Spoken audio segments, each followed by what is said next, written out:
Good afternoon and welcome to the 2011 Mountain West Football Media Days here at the Red Rock Resort and Spa in Summerlin, Nevada. We begin today's press conference with TCU and head coach Gary Patterson, wide receiver Josh Boyce, and linebacker Tank Carter. We'll begin with an opening statement from Coach Patterson. Well, I can say this, that was a lot of words without taking a breath. Well, for us, again, this is not our first year in the Mountain West Conference. So for us, we understand the level of competition. In addition to Boise State, has been a little bit sad around here without Utah and BYU, seeing Bronco and Kyle being a part of it. But the bottom line to it is it's going to be a strong field again. And our whole goal as a team has been every year. People say, well, how do you repeat after Rose Bowl? But the bottom line is no different than after last year, 2 years ago, when they said, well, will you get back to another BCS game after the Fiesta Bowl? Our goal is to make our best football team we possibly can.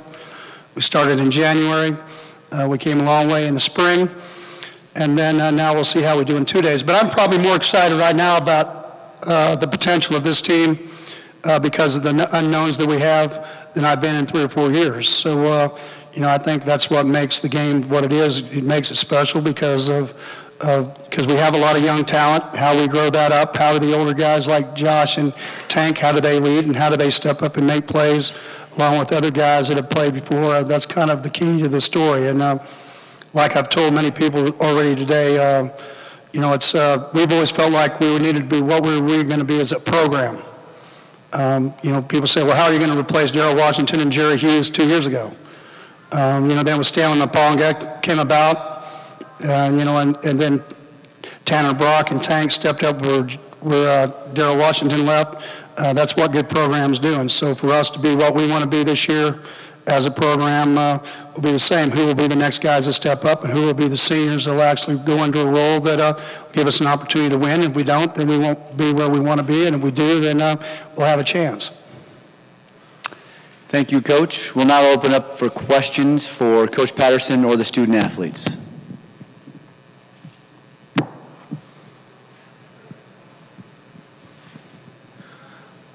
Mick McGrain, senior writer with the Mountain West. Tank, I just wondered if you could talk about how much pride in this program has developed within that defense and how good you think it can be this year, considering that you've been the top defense in the nation the last 3 years.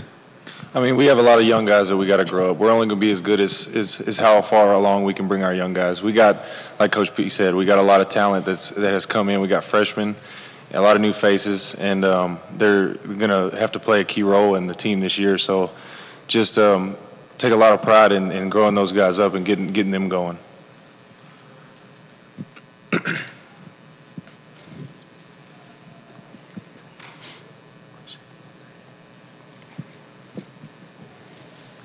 Andrea Adelson, ESPN.com. For Gary, who have you seen step up for the leadership role with Andy and TJ and some of your other seniors gone?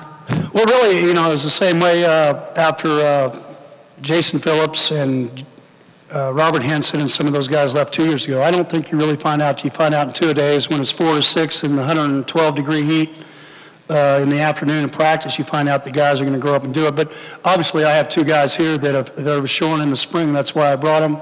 That they've kind of stepped up to that challenge. I think we have our whole running back group comes back.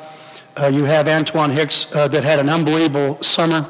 He was a little bit heavy in the spring. It went from about 212 down to 203, running unbelievable. Sky Dawson. Our key on offense is going to be how well we grow up our offensive tackles. I think that's more of a key. Casey Paha has been in the system for 3 years. He has an advantage over Andy Dalton that started 4 years ago when he was a redshirt freshman. I don't know how many of you know the story, but when Andy came in, he was a second-team guy in the spring as a redshirt freshman. A guy by the name of Chad Huffman was our starting quarterback. He was going to be a senior. So we went all the way through spring, and then we got to the end of spring, and Chad took all the reps with the number ones. And at the end of spring, he also was a baseball player. He signed for a big contract with the San Diego Padres. So here we were at the end of May, June, and all of a sudden, not even mentally had we even prepared ourselves that Andy Dalton was going to have to be the starting quarterback, and here he's starting against Texas. He also played against a really good Air Force team in a short week Colorado Springs on a Thursday night after playing Texas. So for us, we think we're far advanced because Casey came in early, graduated early, along with Josh. Grew up. He's been through 3 springs, been through 3 summers, and now 2 falls. So he's seen a lot more football than what Andy had to see coming into our program. So we feel comfortable about that. I feel comfortable about the tight ends. Defensively, we have to gain depth up front. We have some good players coming back. All of our linebackers come back. Even our number 2s could play for a lot of people. They're good players. And so they really got to help us, even 2s and 3s, really probably 5. We got 5 guys, 6 guys that can really play. So really have to help us on special teams. And we've got to find some leaders. But the fortunate thing for us at safety, where we graduated 2 guys, both Takari and Cuba and Johnny Fobbs are 5th-year seniors. They've been in the program for a long time. Both had great springs. One had to have his shoulder cleaned up. He's about full strength now. We have to find a strong safety, and we have to find a boundary corner. So, but we brought in 5 freshman safeties, and we had 3 redshirt safeties that were on our program. So we have a lot of talent to be able to pick from.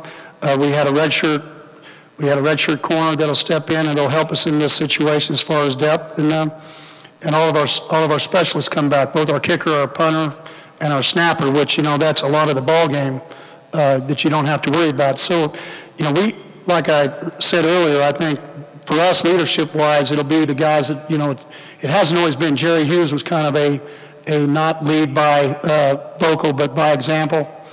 And Tank's a little bit like that, how he plays on game day and how he does things. But, we have enough players older enough to do it. But, I've always felt like, and you guys have heard me say this all along, if you want to win championships, you're going to win it with 2s and 3s. Everybody loses at 1.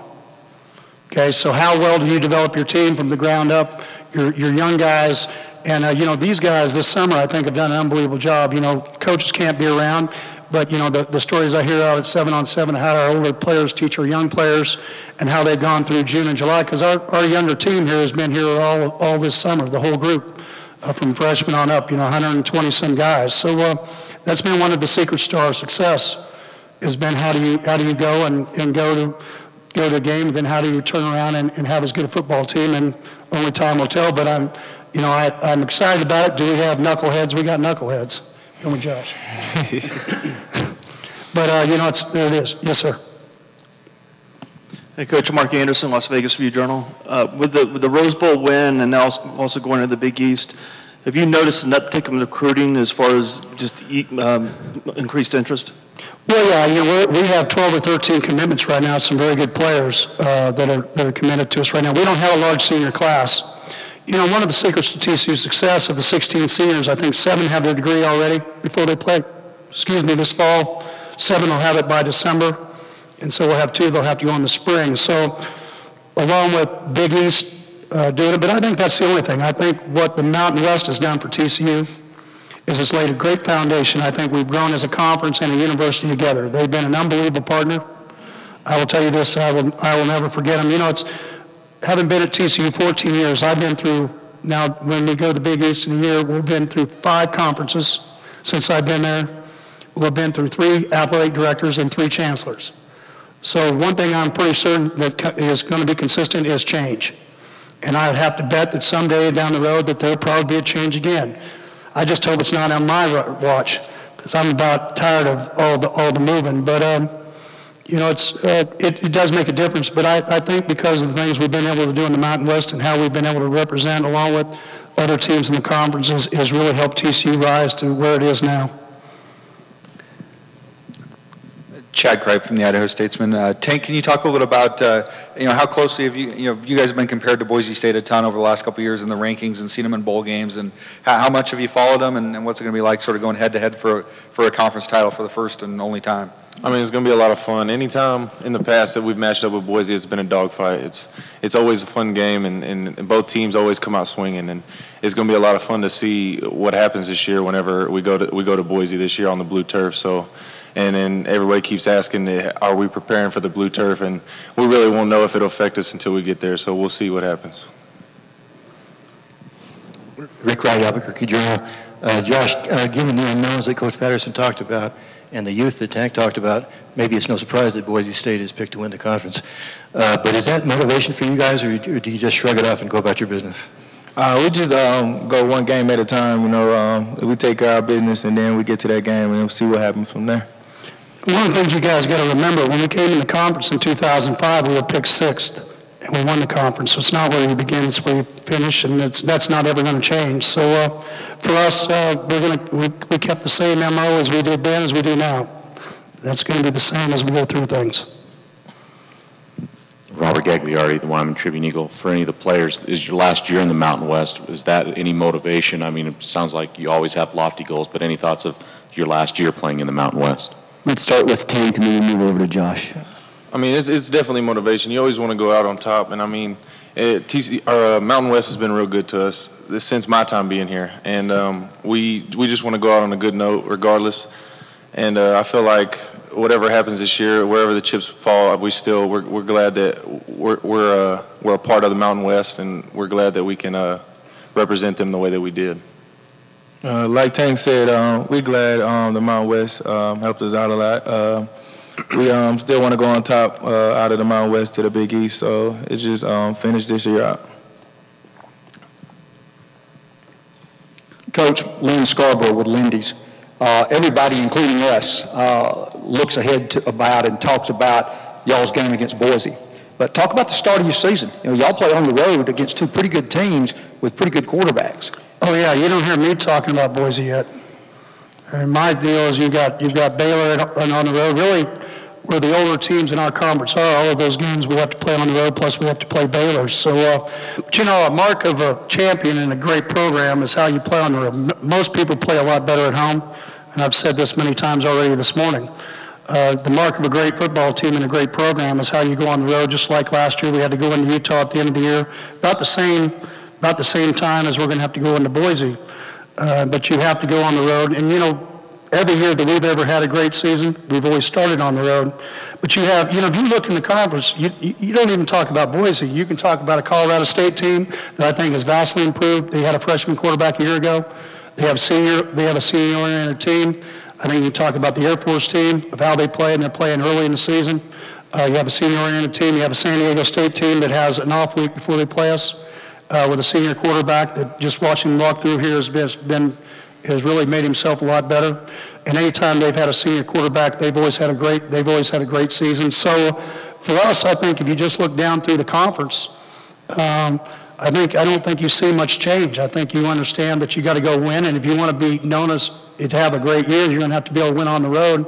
And for us, we're going to have to do it right out of the bat. But if you look at our history, about every great season we've ever had has always been when we've started on the road, and usually they've been pretty big ball games.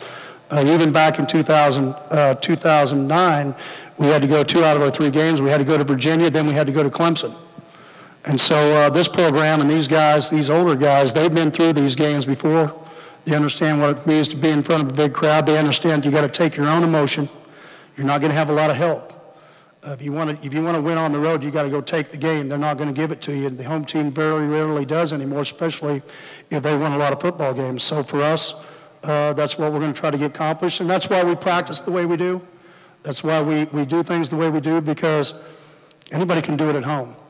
Can you do it on the road? Can you win championships? Can you get back to a game? And that's where we're at right now, is seeing starting on August 3rd or 4th, whatever we do, whatever day that is, next Wednesday or Thursday, we start that and see if we can achieve it. We'll take one more question here in the front row.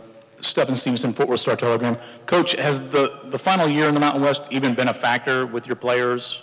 Have you had to scuttle talk of? No, I don't think so at all. I think our whole thing is it's the next year.